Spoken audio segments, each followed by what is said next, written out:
Muito bem, meus amigos, vamos lá então, nosso livro de hoje, Caminhos de Volta, Espíritos Diversos, Psicografia do Chico.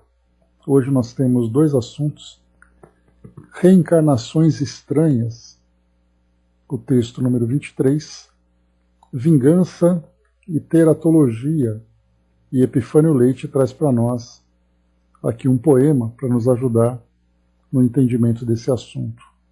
E depois o texto número 24, Necessidade de Paz, Bombeiros de Deus, e a mensagem que Emmanuel traz para todos nós.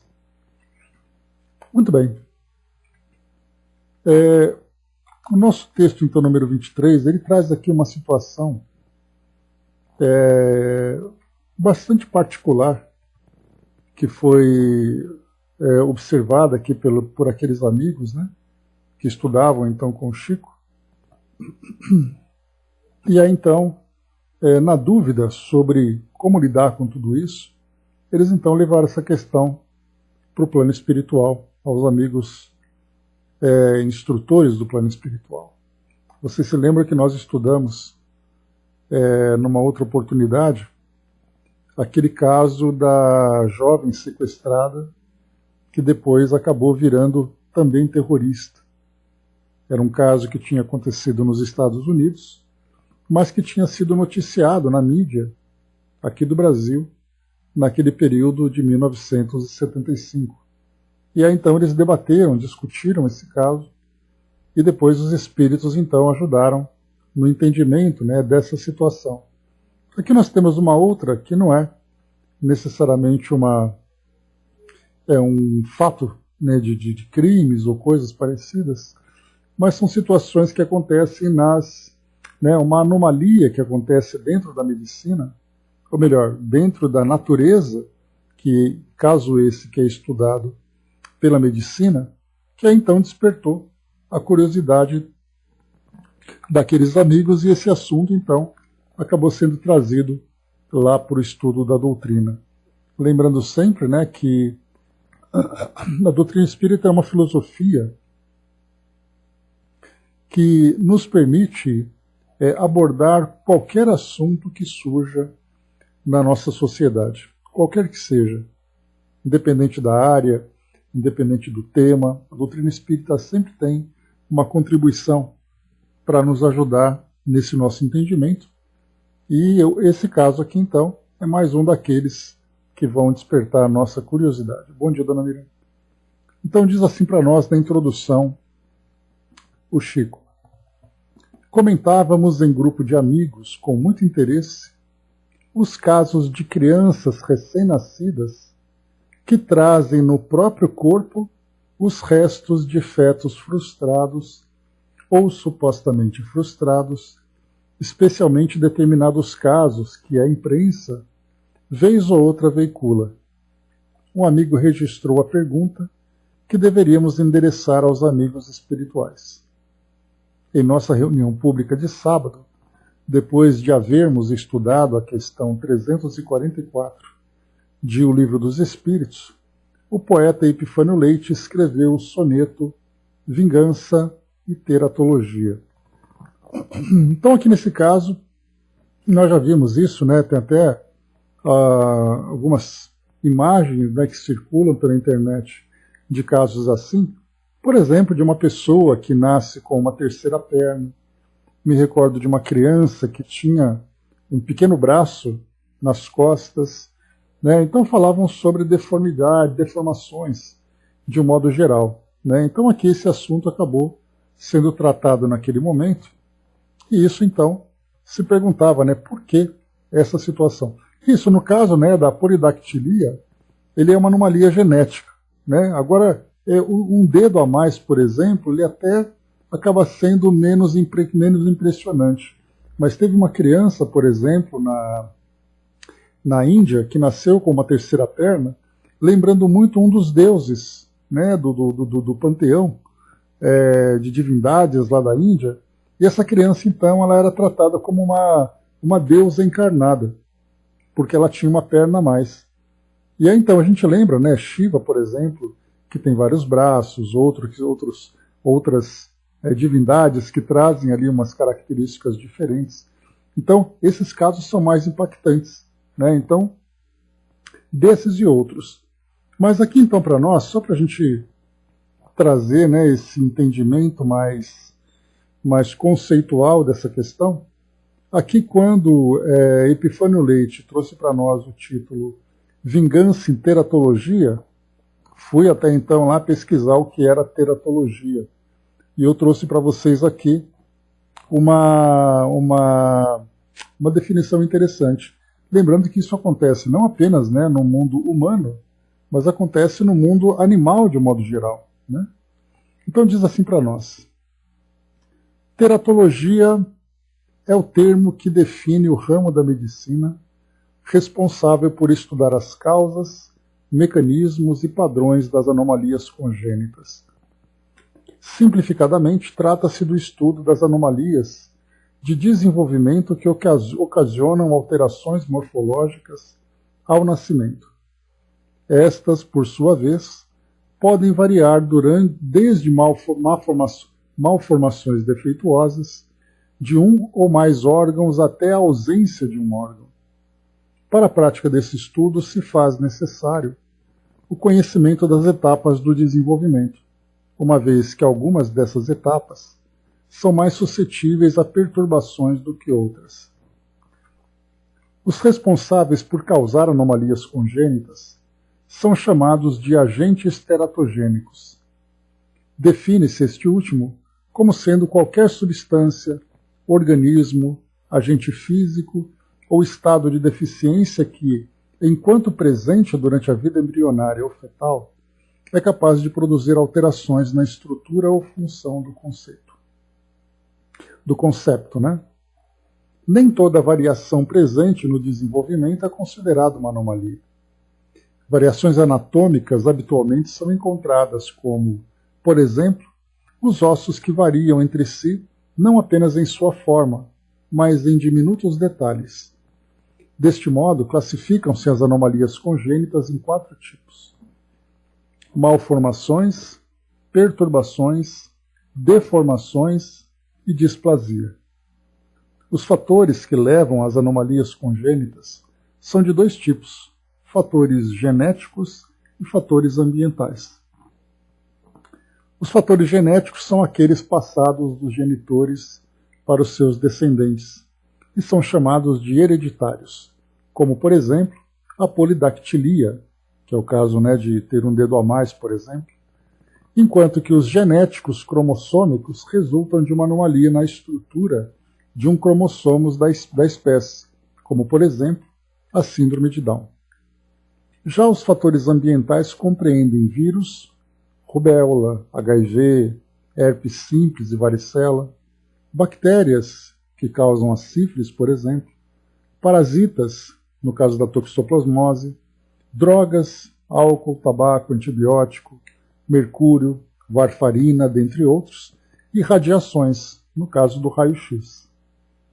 Contudo, diversas anomalias congênitas resultam da interação entre fatores genéticos e ambientais, fator conhecido como herança multifatorial. Então eu peguei esse artigo, Débora Carvalho Meldau, que é graduada em Medicina Veterinária, publicado aqui o material, isso em 2009, né? Na InfoEscola, só para a gente poder ter uma ideia do que seria, né, a teratologia, que é o estudo, então, dessas anomalias que afetam, né, o embrião ou o próprio feto. E aqui, então, é interessante, antes da gente ler aqui o poema, o soneto, Vingança e Teratologia, né, que tem uma pequena introdução que diz assim: resposta ao amigo que indagou sobre a causa pela qual um recém-nato pode trazer um corpo frustrado na sua própria organização fisiológica, nas ocorrências da reencarnação. Né? Pois é, tanatologia, né, vem de Thanatos, né, que é o deus da morte, e o teratologia é o estudo das deformações genéticas. Né? Então aqui, no caso, é bem interessante a gente perceber que a medicina, a nossa ciência atual, ela procura estudar então esses fatores genéticos ou fatores ambientais, analisando, por exemplo, né, no caso de herança, no caso de alterações cromossômicas e tudo mais. E a gente vê ainda, né, a grande limitação das nossas ciências no que diz respeito ao entendimento do espírito. Né? Porque aqui no caso, a gente vai lembrar sempre, né, no caso que a gente vê nas malformações, nos abortos espontâneos, por exemplo, quando a gente vê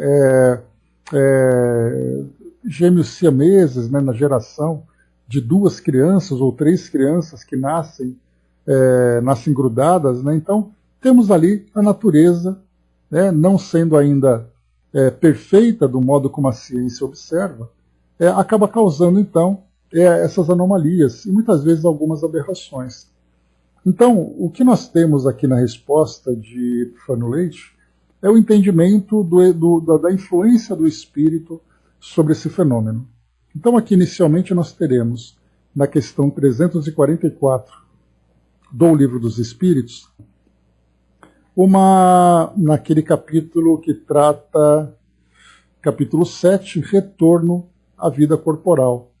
Naquele item que trata união da alma e do corpo e o aborto. Aqui ele sugeriu para nós, né, a questão 344, mas eu vou também ler a 345, que diz assim para nós: em que momento a alma se une ao corpo? A união começa na concepção, mas só é completa por ocasião do nascimento. Desde o instante da concepção, o espírito designado para habitar certo corpo, a este se liga por um laço fluídico, que cada vez mais vai se apertando até o instante em que a criança vê a luz. O grito que o recém-nascido solta anuncia que ela se conta no número dos vivos e dos servos de Deus. E depois aqui na questão 345, diz aqui para nós: é definitiva a união do espírito com o corpo desde o momento da concepção? Durante essa primeira fase, poderia o espírito renunciar a habitar o corpo que lhe está destinado? A resposta é definitiva a união, no sentido de que outro espírito não poderia substituir o que está designado para aquele corpo. Mas como os laços que ao corpo o prendem são ainda muito fracos, facilmente se rompem e podem romper-se por vontade do espírito, se este recua diante da prova que escolheu. Em tal caso, porém, a criança não vinga. Então são 2 questões, e como a gente já estudou, não aqui nesse caso do Livro dos Espíritos, mas já estudou também, né, em outras obras, né, da força do pensamento, na influência do corpo que vem sendo gerado no momento da gestação. Inclusive, né, Dr. Ricardo de Bernardi tem aquele livro muito interessante, Gestação, Sublime Intercâmbio, que traz ali diversos aspectos que dizem respeito à gestação. Então, desde uma formação, nascimento de gêmeos, siameses, abortos espontâneos, o natimorto no caso, né? Então, temos várias e várias questões que vão sendo tratadas dentro desse tema. Mas aqui em especial, a questão que foi colocada, né, de que forma que a doutrina espírita pode explicar, por exemplo, que uma criança nasça e junto dessa criança, no corpo dela, surjam pedaços, partes de corpos chamados então de fetos frustrados. Aí nesse caso aqui a gente tem Vingança e Teratologia, então mais uma vez, que é o poema, o soneto, trazido por Epifânio Leite. Ele diz assim: é pequeno, mas traz para nós aqui muitas reflexões. E só para a gente lembrar também, nós estamos estudando um caso lá no livro Nos Bastidores da Obsessão, que é o caso, né, da família Soares, em que nós temos ali o senhor Mateus é o pai, Mariana é a filha, e Guilherme é aquele terceiro componente, né, desse triângulo, que no caso se encontra desencarnado na condição de um obsessor. Dentro do seu projeto de vingança, do seu projeto obsessivo, estaria ele reencarnar no seio daquela família, para depois então cometer o crime de vingança, que seria assassinar o seu avô, que era aquele homem, né, que acabou retirando, né, roubando, digamos assim, aquela que era sua esposa. Eu ia dizer o seu grande amor, mas na verdade não era uma relação tão amorosa assim. Mas ele acabou então surgindo como um terceiro agente, que acabou interferindo depois na família. E aí nós podemos pensar, Guilherme então, por aquilo que nós conhecemos, não agora porque ele já se encontra em tratamento, né? Mas naquele momento em que ele foi reconhecido como obsessor, a intensidade daquele sentimento que vinha ali sendo cultivado durante quase um século, né, do século XVIII, ou melhor, do século XIX para o século XX, ele ficava ali o tempo todo remoendo aquelas frustrações, remoendo aquele ódio, remoendo o desejo de vingança. E aí então no momento em que ele vai reencarnar. Nessa reencarnação, nós vamos encontrar a mente daquele espírito altamente perturbada. Diferentemente de um espírito que quando faz, e aí novamente a gente vai lembrar daquele caso que eu comentei com vocês, né, de Lísias, aquele enfermeiro amigo de André Luiz lá na colônia Nosso Lar, quando ele então comentou que ele também reencarnaria para ajustar ali questões e se preparar para uma nova reencarnação. Então a gente pensa, como seria a reencarnação, ou como seria, ou como foi, né, já que ali os personagens, a princípio ali para nós são todos reais, né? Então, como foi mas como seria? Como seria a reencarnação de Lísias, aquele espírito esclarecido, aquele espírito equilibrado, que tem um projeto reencarnatório que visa realmente ali conquistas que vão promover a sua elevação, e uma reencarnação de Guilherme, que é um espírito obsessor. Né? A qualidade dos pensamentos, a qualidade das vibrações emitidas por cada um desses espíritos. Né? Como seria, então, o processo de gestação? E mais ainda, quando, então, se vinculando ao corpo da mãe, por exemplo, como seria, nesse caso, o vínculo com a mãe, com o pai, vínculos mentais e vínculos fluídicos? Seria para ele ali aquele espírito aguardado, aquele espírito planejado, ou é aquele espírito que, vinculado ao corpo da mãe, começa então ali a sentir as turbulências das vibrações daquilo que ele emite e ao mesmo tempo daquilo que ele recebe? Então começamos a analisar a partir da visão espírita algo muito mais, algo que vai muito além, né? Só um instantinho, pessoal. Então, sobre aquilo que a medicina, aquilo que a nossa ciência fala, analisando apenas ali a matéria, né, embora a matéria orgânica, diferentemente daquilo que nós analisamos da perspectiva espiritual. Então, esse poema aqui de Epifânio Leite traz para nós uma das situações, por exemplo, que podem influenciar fazendo com que uma situação dessa, em que uma criança reencarne, um corpo seja gerado, mas com partes de outros corpos, que nós temos ali, né, me recordo, eu conheci um museu não, um laboratório, digamos assim, né, do hospital Sara Kubitschek, lá em Brasília, e ali então existiam, né, nesse espaço, dentro de pequenos vidros, fetos que foram abortados, no caso, espontaneamente, né, que apresentavam malformações. Né, e hoje nós podemos encontrar em fotos variadas também, aqui pelos nossos arquivos da internet, encontrando também ali essas imagens, que mostram para nós, né, de que forma que essas malformações ou essas influências desses fatores internos, no caso genéticos, como externos, podem atrapalhar o desenvolvimento dessa matéria.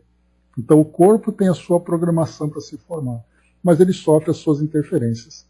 Então aqui nós temos, nesse poema, exatamente a visão que a doutrina espírita pode nos dar dentre outros fatores que podem gerar, então, uma situação como essa. Então ele diz assim: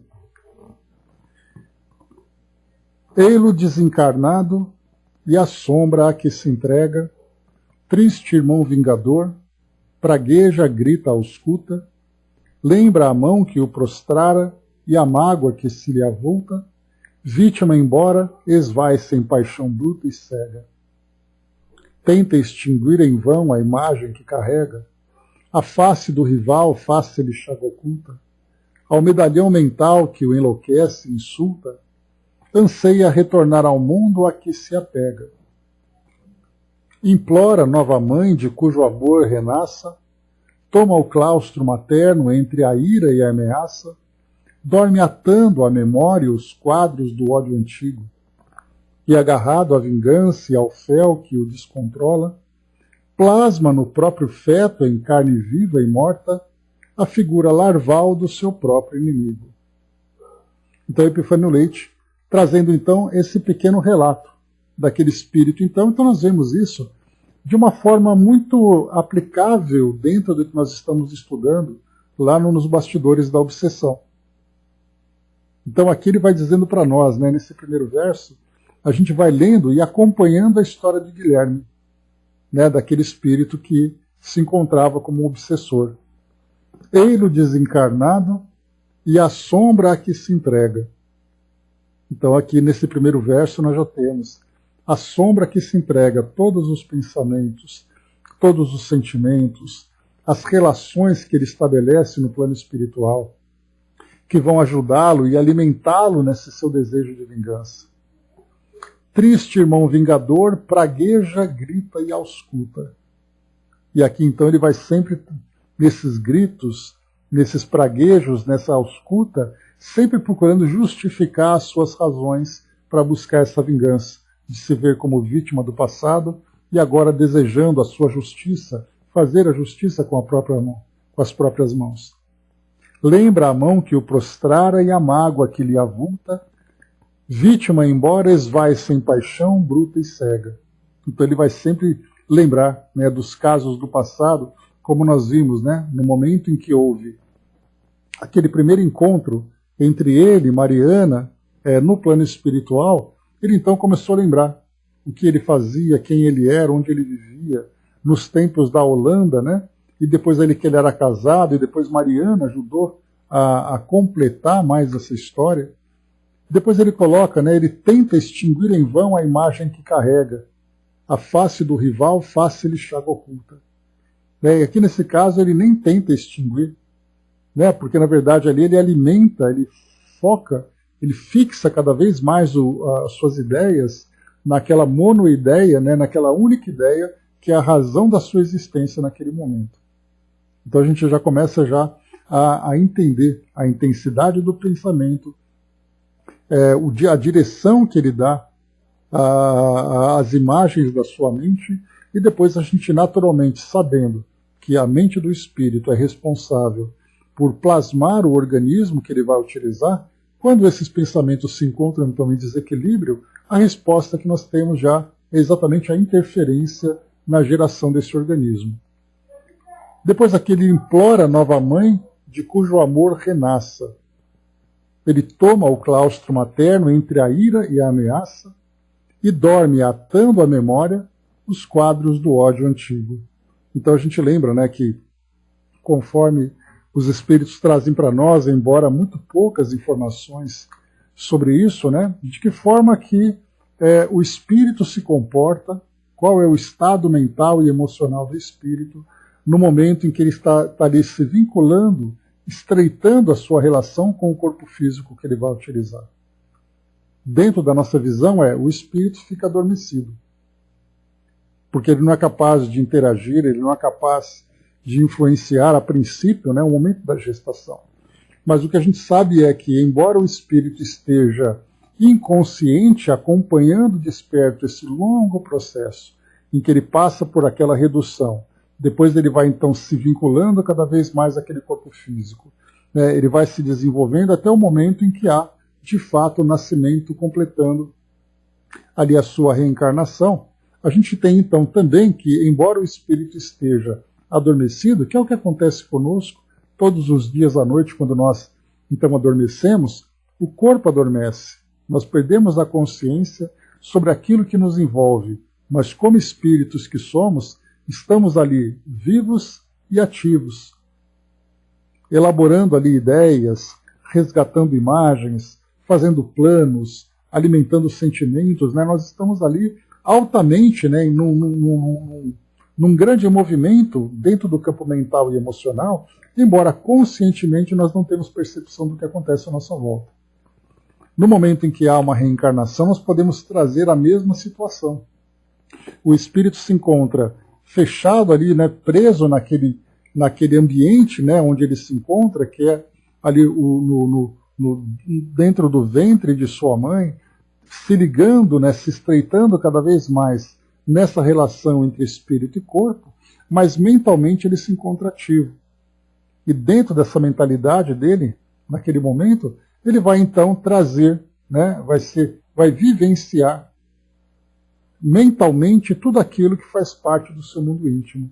Então são sentimentos positivos, são sentimentos negativos, são lembranças agradáveis, são lembranças turbulentas.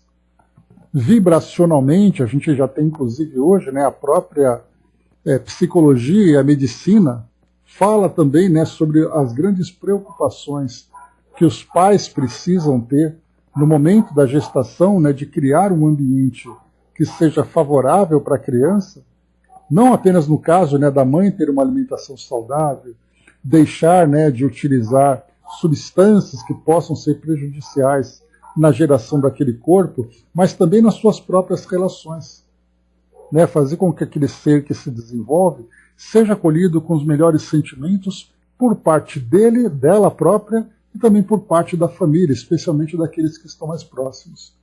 Para que o espírito, então, vibracionalmente, se sinta realmente ali abraçado, acolhido, para que ele possa passar por essa fase com tranquilidade, com harmonia, e depois, quando ele reencarnar de fato, ele saber que está sendo acolhido.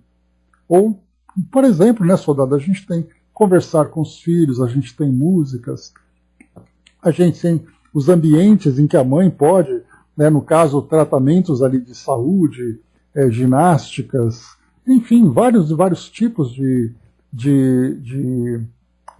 tarefas que podem ser realizadas, né, que vão proporcionar para aquele espírito, também para a própria mãe, para a família como pai, como um todo, né, esse bem-estar, para que quando o espírito reencarnar, ele saber exatamente que ele está chegando num mundo, num ambiente em que ele está sendo bem recebido. E a gente pode trazer uma situação inversa, quando o espírito, então, existe uma gravidez indesejada. A gente pode lembrar, né, o próprio caso, trazendo aqui um extremo para nós, aqueles casos em que nós abordamos sobre uma gravidez resultado de um estupro. Né, é uma situação que ainda acontece, infelizmente, dentro da nossa sociedade, mas que nesse caso nós, tirando esse fator do estupro em si, dessa violência em si, nós vamos continuar analisando por essa perspectiva em que houve uma gravidez, existe a gestação de um organismo, existe um espírito sendo vinculado àquele corpo, esse espírito vai ter uma conexão muito íntima, muito próxima com aquela que vai ser sua mãe, e da mesma forma também com aquela família que o está acolhendo. Aquele sentimento de rejeição, aquele sentimento de terror que foi gerado por causa daquela violência, e o espírito que se encontra ali presente, entre aspas, vítima das circunstâncias, está ali sendo envolvido e recebendo aquele bombardeio de sentimentos contrários a ele. Ou no caso, por exemplo, de um próprio aborto, em que há essa rejeição daquela criança, ela vai então percebendo, né? Vocês devem se recordar no Momento Espírita, né, uma mensagem em áudio que nós já lemos, que era uma carta de uma criança que não nasceu. E aí então ela vai conversando com a mãe e tudo mais, percebendo aquele passeio que vai acontecer, e naquele passeio então ela começa a sentir que realmente chegou o momento fatal em que ela vai ser abortada. Então, não os fatos, vamos olhar pela perspectiva mental, pela perspectiva emocional, que envolve tanto mãe como filho, como família, como um todo. Então, vemos que esse momento de gestação, em que aquele corpo deveria seguir um fluxo natural, para que ele pudesse se desenvolver e finalmente nascer a partir do parto, né? Então nós temos ali o espírito vinculado, e esse espírito influenciando aquele corpo a partir da força dos seus pensamentos. Aqui então que vem, nesse caso que nós estudamos agora. Né? O soldado lembrou, né? Deixe-me viver. Tem esse filme, né, que foi feito, né, do livro de Luiz Sérgio. Temos também o livro Os Abortados, né, que vem também como um depoimento de vários espíritos, cada um contando a sua história. Juventude Interrompida também tem esse relato, né, que fala também logo do primeiro capítulo, né, Miriam, que nós estudamos, que fala no caso de uma jovem que ali não é adolescente, mas ela está ali por volta dos seus 19, 18 anos, né, Joana, e ela então acaba engravidando do namorado, e aí então opta pelo aborto e ela desencarna como resultado do aborto, por causa de uma hemorragia que ela teve. E depois então no plano espiritual, essa é uma coletânea de histórias reais, e aí no plano espiritual então ela se depara, né, com a própria consciência, com o espírito que foi abortado, sabendo que no seu planejamento reencarnatório ela deveria aguardar um pouco mais, se estruturar com o namorado para estabelecer uma relação. Agora, relação madura para depois vir a gravidez. Só que nesse caso veio uma gravidez precoce. E eles não estando preparados para isso, o aborto veio como escolha e do aborto veio a desencarnação. Né? Então, vemos ali, né, que nós temos muitas histórias que são contadas, muitos depoimentos que chegam para nós sobre situações assim. Mas nós temos poucas informações doutrinárias a respeito da gestação, né, de todas as influências e interferências que isso pode gerar na formação de um organismo e também no estado emocional do espírito. Né, aquele espírito que nasce com um sentimento de rejeição que ele não sabe por quê. E essa rejeição pode ter sido resultado da gravidez, da gestação, pode ser algo que isso tudo. Mas, de qualquer forma, tratando então de toda essa tempestade mental que o espírito vivencia, seja porque ele traz isso na sua bagagem mental e emocional, seja porque ele adquire isso durante o momento da gestação, sentindo ali o efeito da família, né, no caso em especial, que é aquela que traz uma relação mais íntima com ele, o que isso provoca na influência do seu organismo. Por isso, então, aqui a última estrofe aqui do nosso soneto, ele coloca: e agarrado à vingança e ao fel que o descontrola, plasma no próprio feto, em carne viva e morta, a figura larval do seu próprio inimigo. Então, nesse caso, nós não temos, por exemplo, um espírito que, como nós vimos ali na questão 345 do Livro dos Espíritos, um espírito que refugou, né, o planejamento reencarnatório e provocou um aborto espontâneo. Mas nesse caso aqui é o próprio espírito que, mentalizando o seu rival com tamanha intensidade, que ele chega então a plasmar no seu próprio corpo físico partes daquilo que seria o seu próprio rival.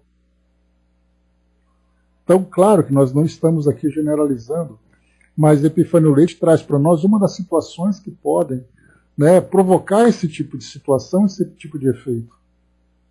Então aqui, nesse caso, a gente começa então a elucidar, começa a esclarecer os fatos, né, que envolvem uma situação como essa. Que nesse caso aqui, a gente lembra, né, foi uma notícia no jornal, aqui determinados casos que a imprensa, vez ou outra, veicula, e aí nós temos, então, dentro desse universo, né, várias outras questões, né, por que espíritos nascem gêmeos? Por que espíritos nascem como irmãos diferentes? Por que espíritos nascem grudados, muitas vezes ali tendo a possibilidade de uma separação cirúrgica, e outros casos em que, inclusive, o tal vínculo, temos até o caso de duas irmãs que são siamesas nos Estados Unidos, que elas compartilham o mesmo corpo e são separadas apenas pela cabeça. Elas trazem ali duas colunas, mas trazem o mesmo quadril, o que significa que a desencarnação de uma, que eventualmente aconteça, vai provocar a desencarnação da outra, porque não existe como separar aquele organismo agora, aquele corpo que se torna um cadáver vinculado com o corpo dela. A pergunta é, por que isso acontece? E essas irmãs, no caso, né, elas têm ali dois braços, uma controla um braço, a outra controla o outro. E elas dirigem, elas se divertem, dançam, praticam algum esporte, coisa e tal, mas as duas presas infalivelmente, inevitavelmente, num único corpo. Por que isso acontece? Que tipo de energia, que tipo de força mental, que tipo de força magnética provoca nos espíritos uma prisão desse tipo? Eis aí então dúvidas que vão surgindo, e a gente vai lembrando que, embora nós tenhamos um entendimento genérico desses casos, cada situação traz a sua particularidade. Cada situação vai trazer para nós uma história, e essa história que vai então determinar o porquê do presente e o futuro desses espíritos. Então está aqui reencarnações estranhas, é o tema que foi trazido para nós aqui, em que Epifânio Leite então fez esse comentário dizendo para nós, como o próprio título mostra, vingança e teratologia, ou seja, o sentimento de vingança, que era tão intenso que ele trazia em si, acabou provocando então essa deformação que é estudada pela teratologia. Então, um tema aqui bastante interessante para o nosso estudo. Acabei não pesquisando situações detalhadas, só para a gente poder ter essa visão geral desse caso, mas poderíamos aqui encontrar outras situações que as nossas ciências e também alguns relatos do plano espiritual para nos ajudar aqui nesse entendimento. Então, muito bem. Vingança e teratologia dentro de reencarnações estranhas. O nosso próximo tema, para a gente poder já avançar aqui no nosso livro, o tema número 24, necessidade de paz. Aí nós damos aqui uma virada, literalmente, de página, para mudarmos aqui o nosso tema, e o Chico diz assim para nós: achávamos-nos em Pedro Leopoldo, no Centro Espírita Luiz Gonzaga, aguardando a reunião pública de estudos da nossa Consoladora Doutrina. Falávamos de paz, da necessidade da paz, no atual momento em nossos caminhos na Terra. Considerávamos a vigilância que nos cabe observar nas atitudes e ocorrências do dia a dia. Aqui é interessante que ele coloca: falávamos de paz, da necessidade de paz no atual momento em nossos caminhos na Terra. Parece que ele está falando do nosso momento atual, já que não importa em que geração nós estejamos, a necessidade de paz é contínua aqui no nosso mundo, dadas as turbulências que nós mesmos criamos pelas nossas imperfeições morais. Convidados aos trabalhos, o Evangelho segundo o Espiritismo nos deu a exame o item 9 do seu capítulo 9, intitulado A Cólera, e vários confrades fizeram valiosas apreciações do assunto. Ao término da reunião, foi Emmanuel o mensageiro dessa página psicografada. Então vamos inicialmente ao Evangelho segundo o Espiritismo, aqui no capítulo que trata da cólera, é o capítulo 9, Bem-aventurados os brandos e pacíficos. E aqui no item número 9, a cólera é o espírito que assina, inclusive, é um espírito protetor.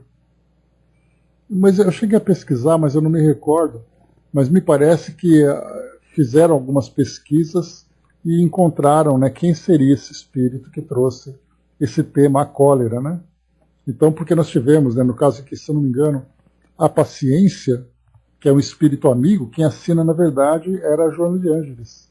E num outro artigo também, Emmanuel estava presente. E aqui, no caso, nós temos a cólera, mas eu não me recordo quem seria o autor dessa mensagem. Mas seja qual for, foi um espírito muito sábio que nos trouxe, então, valiosos ensinamentos. Ele diz assim: então, só para lembrarmos, a cólera, aquele sentimento, aquela explosão emocional que desequilibra, que afeta não apenas aquele que sente, mas diante dessa explosão afeta o ambiente onde ele se encontra.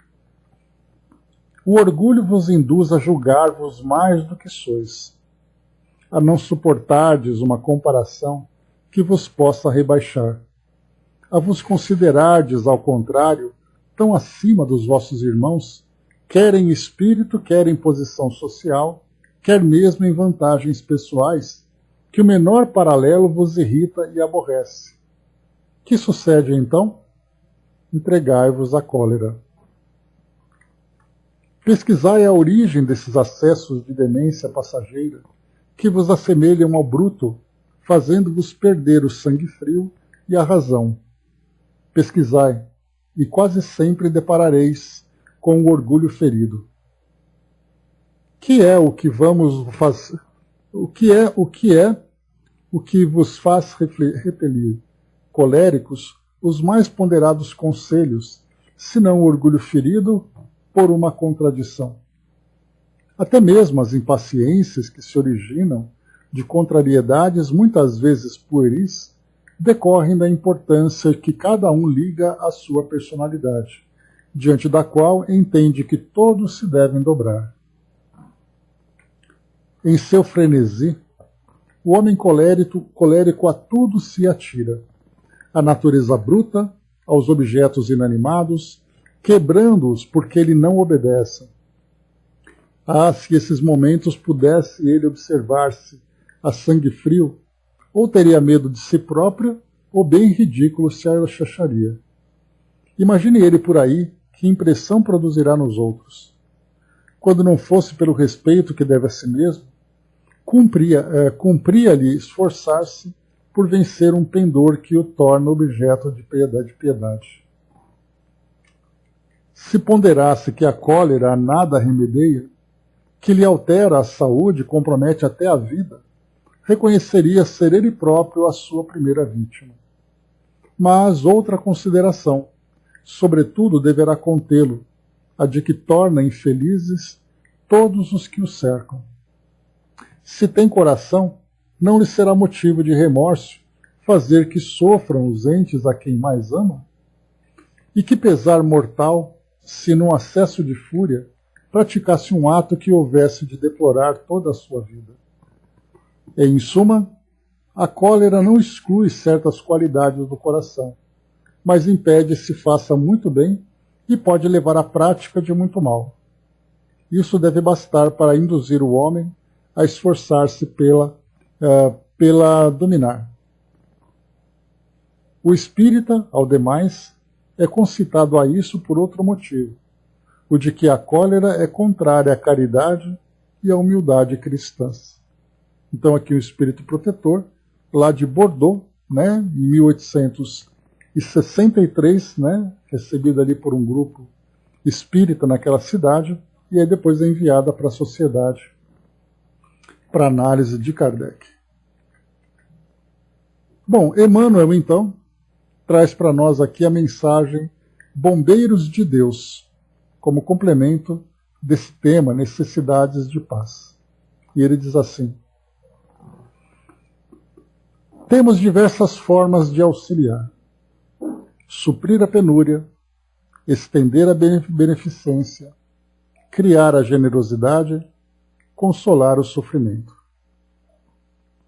Existe, porém, uma delas ao alcance de todos e que pode ser largamente exercida em qualquer lugar, o donativo da calma nos momentos atribulados da vida. Recorda os bens espirituais que consegues distribuir e não marginalize semelhante recurso.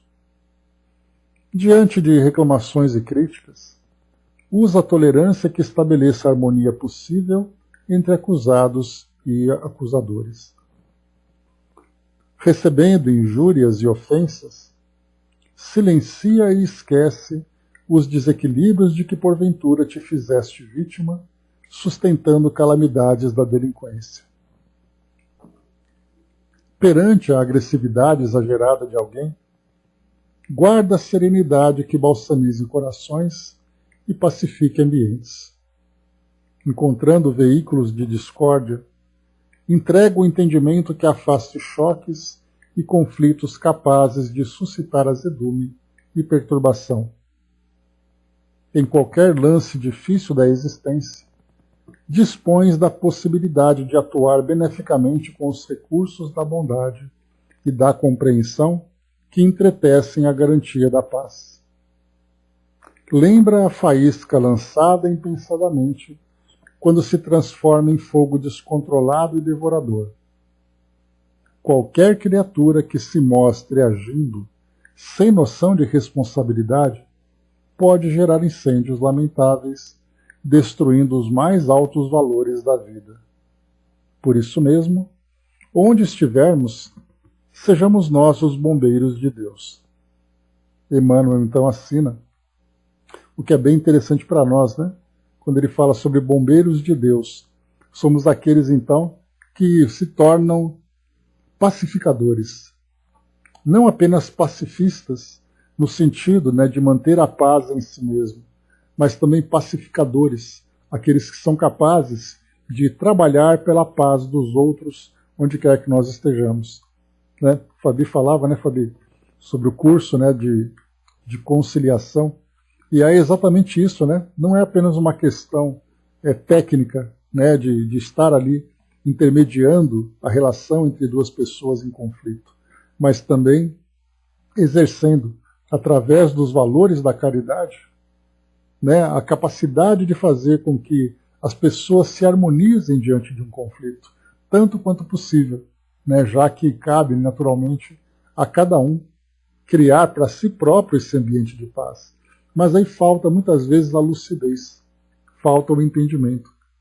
Então é o caso que nós temos num atendimento fraterno, e por isso que a gente sempre coloca, né, que durante os nossos trabalhos, né, quando nós abordamos o tema atendimento fraterno, existe ali o atendimento que é feito de uma forma organizada dentro de uma instituição, mas existe também aquele atendimento que acontece no nosso dia a dia, até mesmo no exercício de nossa profissão. E eu costumo comentar, né, com os nossos formandos, né, que um gerente de banco pode ser um pacificador. No momento em que ele oferece opções para aquele cliente que se encontra muitas vezes ali necessitado de recurso num determinado momento, enfrenta dívidas e tudo mais, é aquele gerente que pode simplesmente jogar a conta no rosto da pessoa dizendo, olha, você deve isso. E aquele outro gerente que diz assim, vamos tentar encontrar a melhor solução. É o caso daquele advogado, né, que naquele momento fala, olha, esse é o processo, assina aqui porque vai ter o julgamento. E aquele outro que diz, vamos tentar encontrar a melhor solução. E isso acontece em qualquer ambiente, né, dona Miriam? Até com seus clientes lá, né?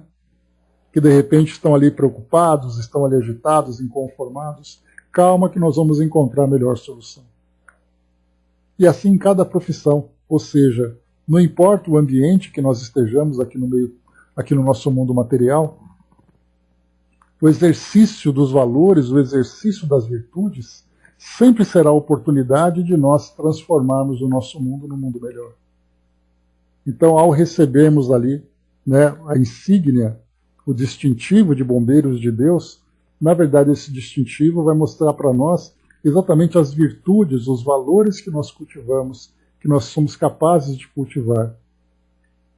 Muito embora, né, mesmo que embora nós estejamos enfrentando experiências e situações pessoais difíceis, né, sempre temos ali as orientações dos espíritos, né? Aquela coisa, respire fundo, conte até 10, silencie, porque no momento em que nós estamos ali, naquele momento de desequilíbrio, é ali que nós não conseguimos conter os nossos impulsos. E como foi colocado para nós aqui também, muito abraço. Como foi colocado aqui na mensagem, deixa eu pegar de novo aqui aquele trechinho, foi bem interessante, né, quando ele coloca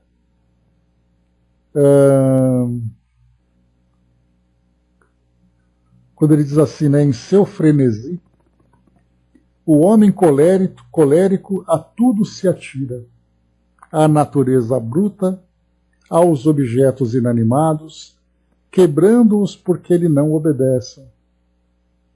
Ah, se nesses momentos pudesse ele observar-se a sangue frio, ou teria medo de si próprio, ou bem ridículo se acharia. Então, nesse caso, né, a gente vê que nesses momentos de maior desequilíbrio, e na sociedade que nós temos hoje principalmente, nós vemos ali um sentimento de intolerância muito grande entre as pessoas. E não é à toa, né, que nós vemos pessoas que arrumam problemas, né, dentro dos ambientes públicos, na via pública, em que por causa de um desvio no trânsito, por causa de um descuido, de uma distração ou até mesmo de um abuso, a parte que se sente afetada, principalmente, mais uma vez, aqui no início da nossa mensagem, que já diz assim: o orgulho vos induz a julgar-vos mais do que sois, a não suportardes uma comparação que vos possa rebaixar, a vos considerardes, ao contrário, tão acima dos vossos irmãos, quer em espírito, quer em posição social, quer mesmo em vantagens pessoais, que o menor paralelo vos irrita e aborrece. Que sucede então? Entregai-vos à cólera. E hoje nós estamos numa fase, mais uma vez a gente sempre tem lembrado disso, porque realmente essa nossa geração, apesar de que toda geração tem ali o seu momento, toda geração tem ali a sua particularidade na vida coletiva, mas no nosso caso nós estamos vivendo isso, claro, na prática, sentindo, desde pandemia até momentos políticos, até questões religiosas, questões étnicas, questões de gênero. Estamos vivendo de todas as formas provocações. E a pergunta não é qual é a causa, não é simplesmente qual é a causa dessas provocações, mas a questão é como nós vamos agir diante dessas provocações. Porque aqui no final, esse espírito amigo diz assim, para poder finalizar numa frase agora, quase que colocando o dedo no nosso nariz. O espírito, ao demais, é concitado a isso por outro motivo, o de que a cólera é contrária à caridade e à humildade cristãs. Então, se qualquer tipo de lógica que nós podemos colocar, quem é o dono da razão, se eu devo ou não perdoar, se eu devo ou não aceitar e tudo mais, a questão é, reconhece-se o verdadeiro espírita pelo esforço que ele faz para conter as más inclinações, pela transformação que ele promove em si mesmo. Então isso para nós já é o suficiente, para, independente de qualquer justificativa que nós tenhamos. Então a questão, e muitas vezes também nós colocamos, qual é o meu limite de tolerância? Cada um de nós tem o seu próprio limite, e vai ser através desse trabalho contínuo de autoconhecimento e de transformação, de reforma íntima, que nós vamos então domando essas más inclinações. Mas não quer dizer que elas já foram domadas. Eventualmente nós vamos aqui ter aquele momento de desequilíbrio, soltar aquela palavra que muitas vezes nos constrange, soltar aquela palavra que muito mais traz perturbação do que a paz, do que a harmonia. Mas o importante é nós ficarmos sempre vigilantes para que, através de um esforço contínuo, a gente vá aprendendo com esses, não vamos dizer os próprios erros, Porque, na verdade, nós estamos nesse processo de aprendizado e é muito natural que nós tenhamos ainda essas fragilidades. Mas o importante é que nós aprendamos com essas fragilidades, para que numa próxima situação, já que como nós temos olhos de ver, e ouvidos de ouvir também, nós possamos sempre lembrar dos resultados daquilo que nós fizemos.